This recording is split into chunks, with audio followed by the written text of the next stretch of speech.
ناراض بھی نہ ہو کہ میں نے تراویح پڑھی ہے، یہ دیتے ہی کچھ نہیں ہے۔ تو یہ ایک لطیفہ بنا ہوا ہے کہ ایک نعت خاں تھے، وہ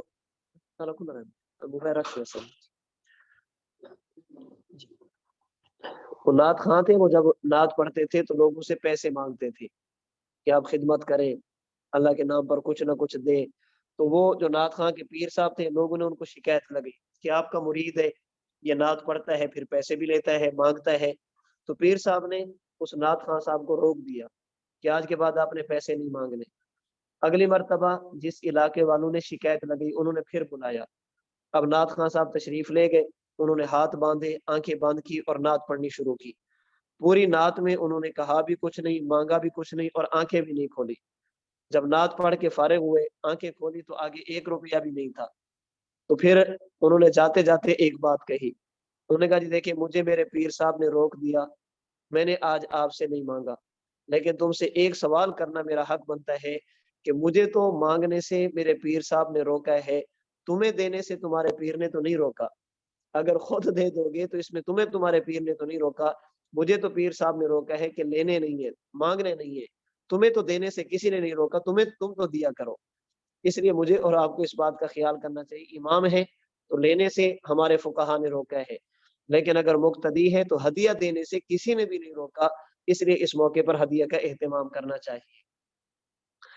نماز تراویح میں ایک اہم مسئلہ ہے کہ نماز تراویح کی 4 رکعتیں ادا کرنے کے بعد تھوڑی دیر کے لیے وقفہ کیا جاتا ہے، جسے ترویحہ کہتے ہیں، آرام کرنا۔ ان 4 رکعتوں کے بعد تھوڑی دیر اصل آرام ہے، تھوڑی دیر بیٹھ جائیں۔ اس وقفے کے دوران کیا کیا جائے؟ آپ کا دل کرے آپ قرآن کریم کی تلاوت کریں، آپ کا دل کرے آپ استغفار کریں، آپ کا دل کرے آپ درود پاک پڑھیں، آپ کا دل کرے آپ خاموشی کے ساتھ بیٹھے رہیں، آپ کا دل کرے آپ 2 رکعت نفل پڑھ لیں اگر اتنا وقفہ ملتا ہے۔ اس دوران کوئی بھی کام کیا جا سکتا ہے، وہ تلاوت بھی ہو سکتی ہے، نفلی ذکر اذکار بھی ہو سکتے ہیں، خاموشی بھی ہو سکتی ہے۔ اس دوران کوئی خاص عبادت شریعت کی طرف سے مقرر نہیں ہے، کوئی خاص عبادت شریعت کی طرف سے مقرر نہیں ہے جسے آپ ضروری سمجھیں۔ اور حدیث مبارک میں بھی 4 رکعت کے بعد جو وقفہ ہوتا ہے، اس دوران کوئی عبادت متعین نہیں کی گئی، مذکور نہیں ہے اس دوران کیا کیا جائے۔ اس لیے ہمارے حضرات کا مختلف معمول تھا۔ جو اہل مکہ تھے، یہ ہر 4 رکعت کے بعد ایک مرتبہ بیت اللہ کا طواف کرتے تھے، ایک طواف کرتے تھے۔ 4 رکعت کے بعد جب ترویہ ہوتا وہ طواف کرتے، پھر 4 کے بعد ترویہ ہوتا پھر طواف کرتے، پھر 4 کے بعد ترویہ ہوتا پھر طواف کرتے، پھر 4 کے بعد ترویہ ہوتا پھر طواف کرتے، اور آخری جو تراویح ہوتی اس کے بعد وتر ہوتے، اس کے بعد نہیں کرتے تھے۔ یعنی 4 8 12 16 ان 4 کے بعد وہ طواف کیا کرتے تھے، اور 4 طواف وہ تراویح کے دوران کرتے تھے۔ حضرت امام مالک رحمۃ اللہ علیہ، جنہیں امام دار الہجرہ کہا جاتا ہے، امام مدینہ، یہ چونکہ مدینہ منورہ میں تھے، تو آپ نے کہا کہ ہمارے پاس بیت اللہ تو ہے نہیں، ہم طواف تو نہیں کر سکتے، اب ہم کیا کریں؟ فرمایا کہ اہل مکہ 4 رکعت کے بعد طواف کرتے ہیں، ہم 4 رکعت تراویح پڑھنے کے بعد 4 رکعت نفل پڑھ لیا کریں گے۔ اب وہ 4 طواف کرتے تھے اہل مکہ، اور اہل مدینہ 4 رکعت کے بعد 4 رکعت نفل پڑھتے تھے۔ وہ 4 طواف کرتے، یہ 4 مرتبہ نفل پڑھتے، تو یہ 16 رکعتیں بنتی تھی۔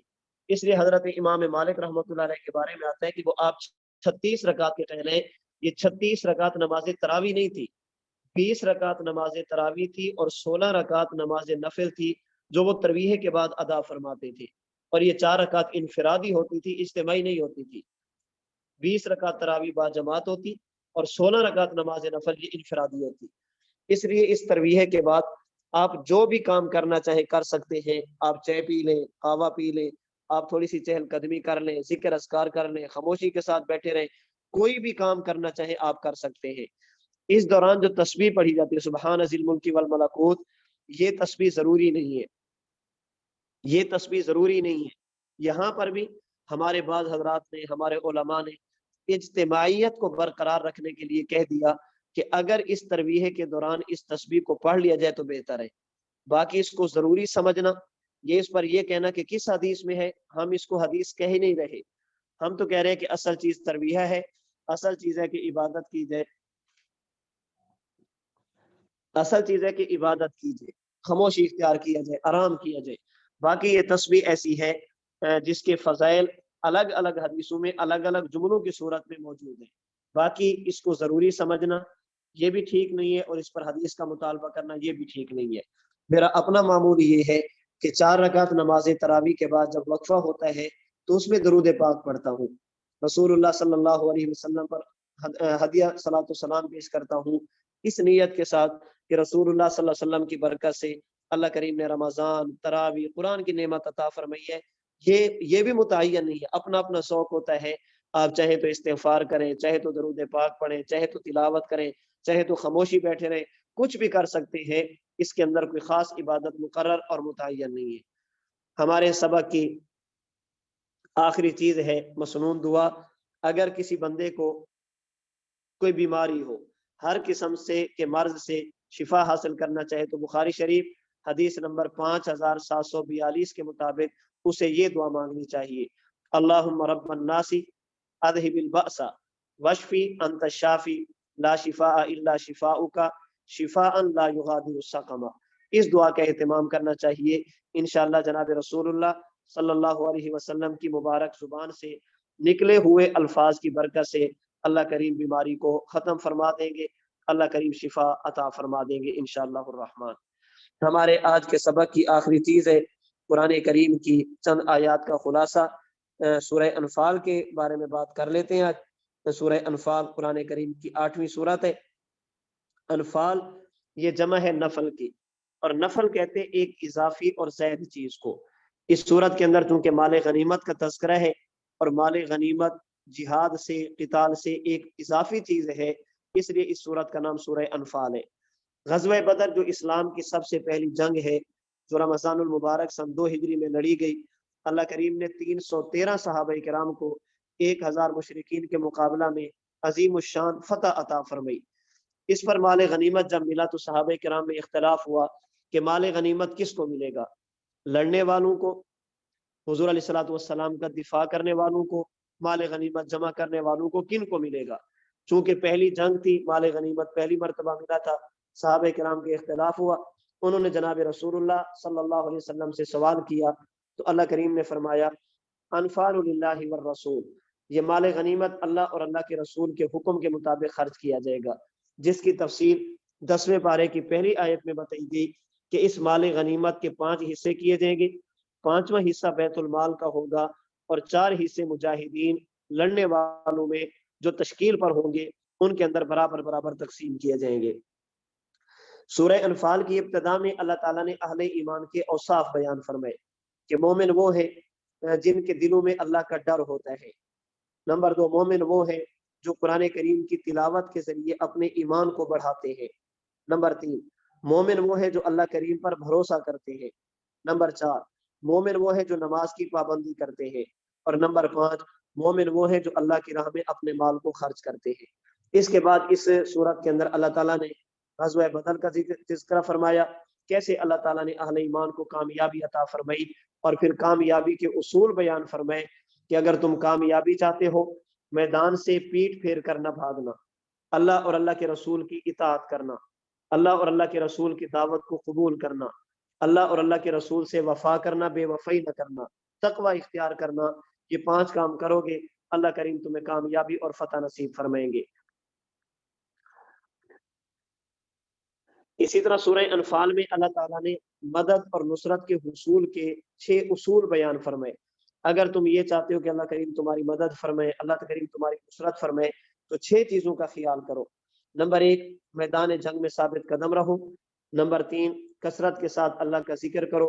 نمبر 3، اللہ تعالیٰ اور اس کے رسول کی اطاعت کرو۔ نمبر 4، آپس کے اختلافات سے بچو۔ نمبر 6، صبر کرو۔ اور نمبر 5، صبر کرو۔ اور نمبر 6، کفار کی طرح تکبر اور ریا نہ کرو۔ اس کے بعد اللہ تعالیٰ نے قیدیوں سے فدیہ کے اصول بیان فرمائے، اور آخر میں اللہ تعالیٰ نے مہاجرین و انصار صحابہ کرام رضی اللہ تعالیٰ عنہم اجمعین کا تذکرہ فرمایا کہ صحابہ کرام کے مختلف طبقات ہیں۔ بعض وہ ہیں جو مہاجر ہیں، فتح مکہ سے پہلے پہلے کلمہ پڑھ کے ہجرت کی ہے، اور بعض وہ ہیں جو انصار ہیں جنہوں نے اہل مکہ سے کی طرف سے ہجرت کر کے آنے والوں کی مدد اور نصرت کی ہے، اور بعض وہ ہیں جنہوں نے فتح مکہ کے بعد کلمہ پڑھا۔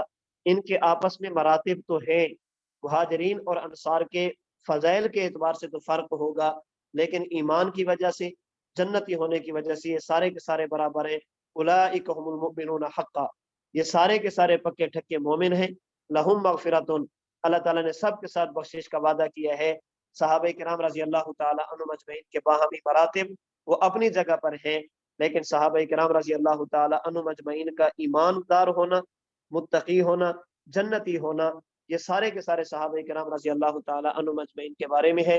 اللہ کریم مجھے اور آپ کو صحابہ کرام رضی اللہ تعالیٰ عنہم اجمعین کا ادب احترام کرنے کی توفیق عطا فرمائے، اور ان کے بارے میں اپنے عقائد کی اصلاح کی توفیق عطا فرمائے۔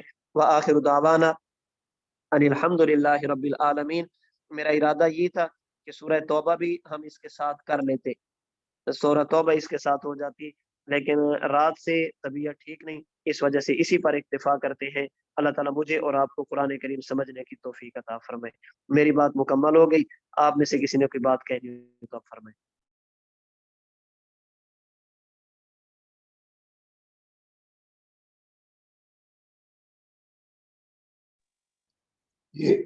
حضرت السلام علیکم ورحمۃ اللہ وبرکاتہ۔ جی وعلیکم السلام ورحمۃ اللہ۔ حضرت پہلے تو اللہ تعالیٰ آپ کو صحت عافیت دے، آمین اللہ آمین، تعالیٰ آپ کی جزاک اللہ۔ بیماریوں کو، ہر قسم کی دنیاوی اخروی پریشانیوں کو اللہ عافیت سے حل کرے۔ جی آمین۔ جی میری درخواست یہ ہے کہ ایک صاحب جو یعنی پیسے کے لحاظ سے تو قرض دار ہے، لیکن اس کی بیوی کے پاس صدر زیور ہے جو یعنی نصاب سے 7.5 تولے سونے سے زیادہ ہے، تو اس حالت میں وہ صدقہ فطر عید کے لیے اور یہ جو ہمارا یعنی 7.5 تولے سے زیادہ سونا ہے، اس کی وہ زکوٰۃ دے گا یا اس کی بیوی دے گی؟ اس کی بیوی دے گی۔ ٹھیک ہے، اور یہ صدقہ فطر جو وہ بیوی کی مرد پہ ہوتا ہے یا عورت پہ ہوتا ہے؟ یہ مرد دے گا جی۔ تو پھر وہ دے گا یا نہیں دے گا؟ اگر صاحب نصاب ہے تو دے، نہیں ہے تو پھر بیوی کو اپنی طرف سے دے دینا چاہیے، بلکہ بیوی شوہر کی طرف سے بھی دے دے۔ پھر صدقہ فطر تو معمولی سا ہوتا ہے، وہ دے دے، ہاں جی۔ باقی زکوٰۃ یہ شوہر، جو بیوی ہے اس کی زکوٰۃ شوہر کے ذمہ نہیں ہوتی، صحیح وہ صحیح اپنے صحیح زیورات وغیرہ کی زکوٰۃ خود دے گی جتنا اس کے پاس موجود ہے۔ ہاں اگر شوہر کے پاس توفیق ہو، وہ بیوی کو بتا دے کہ میں آپ کی طرف سے زکوٰۃ دے رہا ہوں، پھر ٹھیک ہے، نہیں تو پھر اس کی ذمہ دار خود بیوی ہوگی۔ اللہ آپ کی زندگی میں ایمان میں برکت دے۔ جزاکم اللہ خیر۔ جزاک اللہ۔ میں بھی، میرے بچے، ساری امت رسول آپ سے دعا کی درخواست کر رہی ہیں۔ ضرور انشاءاللہ، ضرور انشاءاللہ۔ السلام علیکم ورحمۃ اللہ وبرکاتہ۔ وعلیکم السلام ورحمۃ اللہ وبرکاتہ۔ جی یہ مولوی عیسیٰ صاحب، مجھے تو یہی سمجھ آ رہا ہے کہ یہی لکھا ہوا ہے۔ السلام علیکم ورحمۃ اللہ وبرکاتہ۔ وعلیکم السلام ورحمۃ اللہ۔ آپ کا نام مولوی عیسیٰ ہی ہے؟ ہاں ٹھیک ہے، میرا نام مولوی محمد عیسیٰ ہے، میں جی برما سے۔ ابھی تو میں نے پوچھا تراویح کے بارے میں، شافعی امام کے پیچھے حنفیوں نے مقتدی کرنا جائز ہے یا؟ اگر امام شافعی ہو، مقتدی حنفی ہو تو نماز ہو جاتی ہے، پڑھ سکتے۔ ٹھیک ہے، اور شافعیوں نے نماز تراویح میں قرآن کو دیکھ کے پڑھتا ہے، نماز پڑھتا ہے۔ نہیں ہوگی، اگر امام نماز میں دیکھ کر پڑھ رہا ہو تو مقتدی کو پڑھنی نہیں چاہیے، اپنی الگ انفرادی پڑھنی چاہیے، اکیلے پڑھ لے۔ اور وتر میں، تراویح کے بعد نماز وتر میں شافعیوں نے 2 رکعات سلام پھیرتے ہیں۔ میرے خیال میں آج پہلی مرتبہ آپ سبق میں شریک ہوئے، یہ مسئلہ میں پہلے بتا چکا ہوں کہ وتر اپنے اکیلے پڑھے پھر۔ اور اس کے بعد حنفی نے امام کیا شافعیوں کے بارے میں۔ نہیں، حنفی نے کیا کہ وتر اپنے اکیلے پڑھنے چاہیے، اگر امام 2 رکعات کے بعد سلام پھیرتا ہو تو یہ اپنے اکیلے وتر پڑھے۔ اگلا مسئلہ کیا ہے؟ ہیں اور فرائض نمازوں میں 4 رکعت 3 رکعت دو رکعت کے بعد قاعدہ میں شافعیوں نے تشہد کے بعد درود شریف پڑھتا ہے۔ اس کے بارے میں فرائض نمازوں بھی حنفیوں نے ان کے پیچھے مقتدی کرنا جائز ہے یا جائز ہے، کوئی مسئلہ نہیں، پڑھ لے۔ اور حنفی نے امام کیا، سب مقتدیوں نے شافعی تھا، حنفی نے امام کیا۔ اس کے بارے میں حنفیوں نے سورہ فاتحہ کرنے کے بعد مولوی عیسیٰ صاحب، میرے خیال میں آپ سبق میں پہلی مرتبہ شریک ہوئے، میں پہلے دن سے یہ بات کہہ رہا ہوں، سبق سے متعلق جو چیز ہو وہ اس سبق میں پوچھ لیا کریں، اس سے ہٹ کے ہو تو میں نے نمبر دے دیا تھا، اس نمبر پہ رابطہ کر کے اس نمبر پہ پرسنل پوچھ لیا کریں، سبق میں سبق سے متعلق چیزیں پوچھا کریں۔ فرضی مسائل ہوتے ہیں، بہت سارے ہوتے ہیں، اگر یوں ہو جائے تو کیا ہوگا، یوں ہوگا تو کیا ہوگا، جتنے بھی مسائل آپ کے انفرادی ہیں واٹس اپ نمبر میں نے دے دیا تھا، اس نمبر پہ رابطہ کریں اور پوچھ لیں۔ اگر آپ کے پاس نمبر نہیں ہے تو جس نمبر سے آپ نے داخلہ کرایا ان سے نمبر لے لیں اور رابطہ کر کے پوچھ لیں۔ سبق کے دوران صرف سبق سے متعلق چیزیں پوچھا کریں، جو ہم پڑھ رہے ہیں وہ پوچھیں، جو پڑھ چکے ہیں ان کے بارے میں پوچھیں۔ جزاک اللہ۔ باقی اگر مسائل پر شروع ہو جائیں گے تو گھنٹہ تو ناکافی ہو جائے گا، مسائل تو بہت سارے ہوتے ہیں، کس کس مسئلے پہ بات کریں گے؟ جی جی، اور کسی نے کوئی بات کہنی ہے تو فرمائیں۔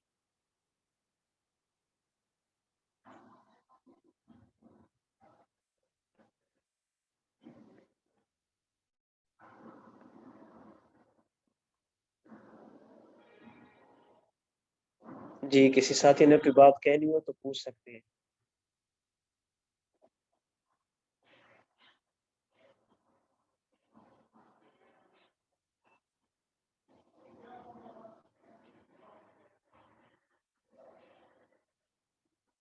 چلے نہیں ہے تو ٹھیک ہے، دعا میں یاد رکھیے گا، اللہ کریم آپ کو اپنی حفظ و امان میں رکھے۔ السلام علیکم ورحمۃ اللہ وبرکاتہ۔